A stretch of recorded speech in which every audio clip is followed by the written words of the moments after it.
जय जगन्नाथ सांग मैंने कौन आपण मैंने केत लक्ष्य कर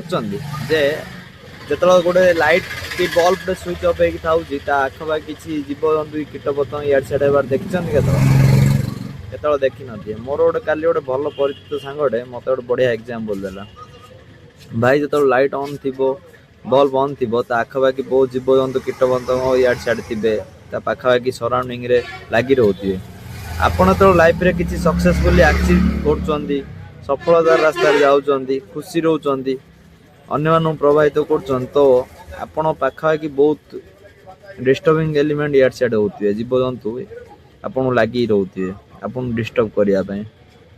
आपण केतल भी आपण मन भर चलती से जो बल्ब को स्विच ऑफ करेंगे आप रोशनी टाक सब जागृत कर रखिए ऑन कर रखुवे जो द्वारा कि सेमान तांकर मकसद केतल सक्सेसफुल हो पारे जे आपन केतल भी से डिस्टर्ब करदे तो मोर आपण मानू से रिक्वेस्ट अच्छी आपड़ सब आपणर से जो रोशनी टाक सब आलोकित कर रखु मन भितर आपन किए भी डिस्टर्ब कर पारिबनी। जय जगन्नाथ।